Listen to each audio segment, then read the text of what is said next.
on my mama, on my hood. I look fly. Oh Lord. I look good. Touch my swag. Yes, sir. I wish you would. On my mama. Yeah. On my. Yeah. Oh man, me and Pop breaking this thing down, man. Y'all gonna have to go back and watch this episode, man. It's absolutely tremendous. Shout out to the lady on the left. We here to stand on this business. Y'all support the channel. Come get y'all a t-shirt. If y'all want to let us know what kind of business y'all standing on, we'll throw it on the back for you, man. Let's get right back into it. The feminist lady on the left is going to tell you about the regret and everywhere we went wrong from the 60s to now, and how she can see everything that they started back then and how it done played out now. And she fell victim to it. And I made these choices by rote because I was listening to this other, these sort of voices up there who are telling you what you're supposed to feel, what you're supposed to want. And now we have social media doing that. Mm-hmm. Some of the things I did were really incredibly callous and very much anti-family formation, anti-life. And, that was the theme of the essay. It just seems that we are being guided in that direction to. Now I want to point out something real quick. I want people to really, really notice how feminism was never about equality. She is in the beginning of the movement, and what did she just say? It was very anti-family. It was very anti-life. This was never about equality. Never. This was never about any of that. This whole movement was all about women being on top and every single other human on this planet being beneath them. This was never about equality. You've never wanted fair, because if you wanted fair, you do it without child laws. You do it without divorces. You do it with child support, and you do it with alimony, and you do it with custody, and you don't. You do it with the grape laws. Right now, we have female teachers who are clearly sleeping with more male students than ever before, and they're getting slaps on their wrists. If that was a man, he'd be getting a long ride, boss, and he deserved that long ride, just like these women deserved a long ride. All I'm saying is she just said it. It was never about nothing but anti-family. That's it. And anti-life. That's what we got. Don't miss that damn part. Y'all. Don't miss that. Move away from all of the kind of social mores that encouraged us and facilitated family formations and producing life. Come on now. Well, it's quite a retrospective, and your perspective is really fascinating. And it kind of seems like everybody has to want to change that altogether in a way, because you do have these cases of men who have trouble finding a good partner but want that more traditional life, and women who want to find a good partner but have trouble finding someone, like the women on that panel discussion you were describing.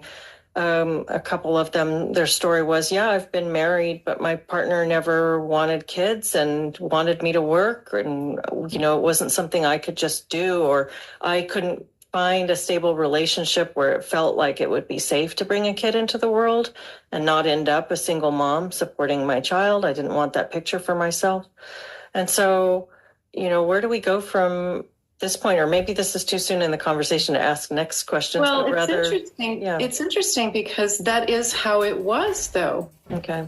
People got married and had children. Mm-hmm. That is the world that I grew up in. And so how did we get to a world where, and those were the same questions I asked myself, mm-hmm. I don't want to get stuck.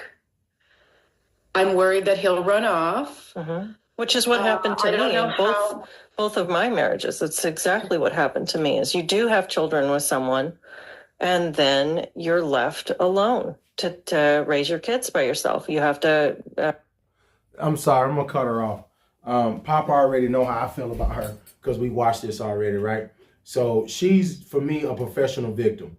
You said what happened in both of your marriages. Ma'am, you are not gonna convince me this man just became somebody different in the marriage. These men were not dependable, capable men before you married them. They were wishy-washy before. You just liked how he was knocking the pictures off your wall. You just like how he was turning your lights out. And that's the bottom line.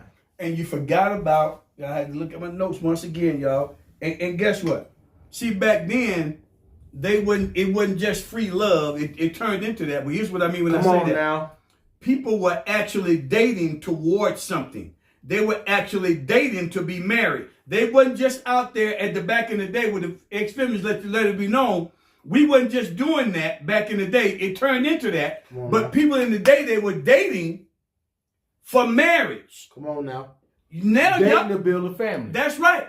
And so now you don't got this thing, and you don't took the whole entire family structure out of the equation, and then you want to know what happened? Now y'all just humping. You know, and then the lady, I'm going to go and say it to y'all real quick as we continue. Well, but the lady don't want to admit that she chose wrong because she made two bad choices. Come on now. Well, well, because the men that she ended up with is guys that she should have never been involved with to begin with. Because one of them, I think she gonna say he was like a drug addict or whatever, and another was the guy that was abusive. So like somebody was like a known cheater or whatever. Exactly. Man, what made you marry that? That's my point. Well, you hold on.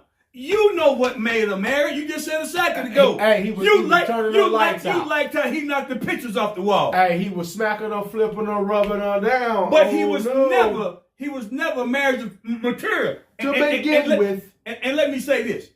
And I'm going to say this, and I'm going to keep this real. Ladies, guess what y'all need to realize and understand?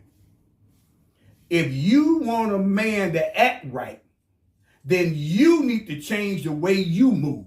Because men will move in this world based on how women actually move. That's just how this thing is. That's what we're going to do as men. You change.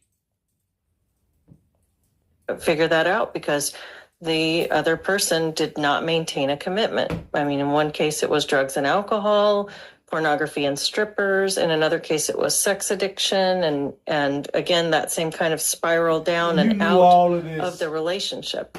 And so when you see evidence all around you of that marriage is falling apart despite, one person can want to maintain, but if the other person doesn't, how do we come back to something more stable when both parties, both men and women, and it's so broadly general when you say that, because that's not, those trends are there, but you can't distill the trend down to the individual. The individual stories are going to be different, but how do you get back to something where people value that connection if so many people don't? So many people are disillusioned and demoralized. I think that I'm going to suggest it was women who created this problem. Go ahead and tell them. I'm not going to say that there haven't been ne'er-to-do men. In my own family, my grandfather's father ran off and created another family in Seattle, and left his mother with 9 children. Mm-hmm.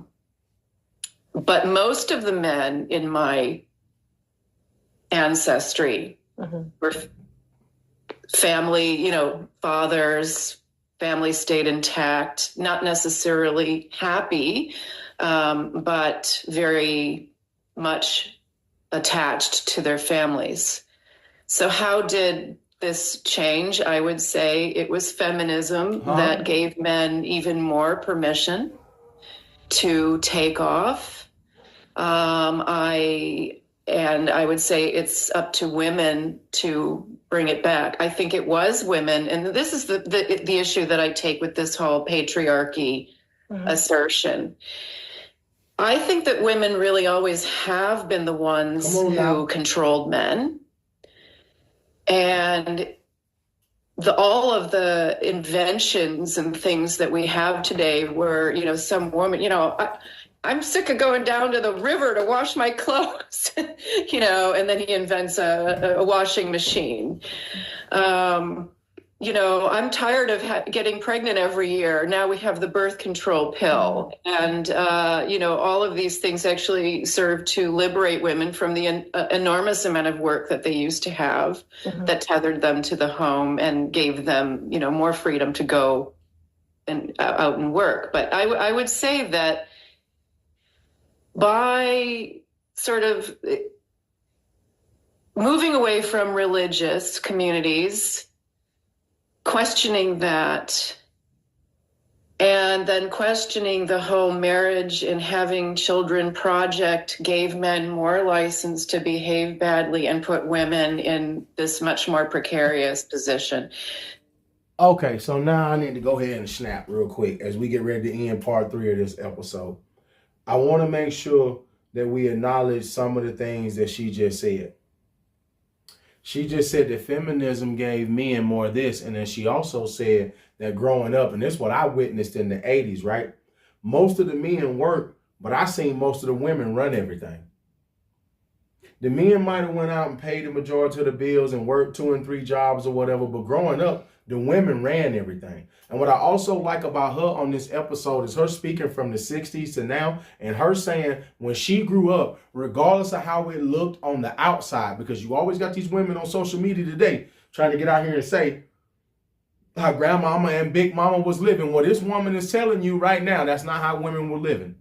And she's telling you right now on this episode that women were in more control and will have more power than they ever even knew that they had. Right. And what ended up happening through feminism is like she just said, you took the responsibility and accountability away from men when you said we no longer require marriage. We no longer require you to have any decency, any morals, any kind of standards about you as a man. As long as I find you physically attractive and I'm going to bust down, we just going to let you do what you do. And then that's now led to more men not being in the home, more kids being raised in a single parent household. And we know the trajectory of that, which is obviously we have a more violent and a more horrible society from every single standpoint. And if we talk about that, how you would always have, that's what she just said. So back in the day, so women presented themselves as being wives.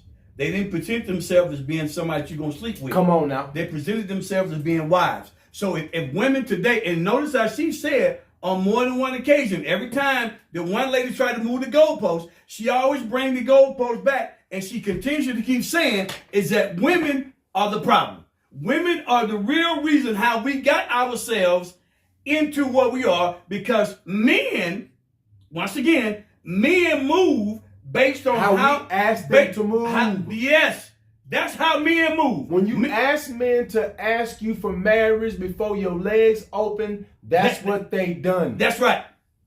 Absolutely correct. If you ask that man that, no. If you not dating me and we head towards marriage, then there's no way you can get with me. Okay, and then here's the last thing I'm going to say real quick, and I wrote this down as well. And y'all notice what she also said? I'm going to go and say it, y'all. She let it be real. She said, and one of the biggest problems is, when you broke up the family, is that you took God out of the equation. Come on now. We're going to get right back into the next part. It's me and Pop. We over here on this couch.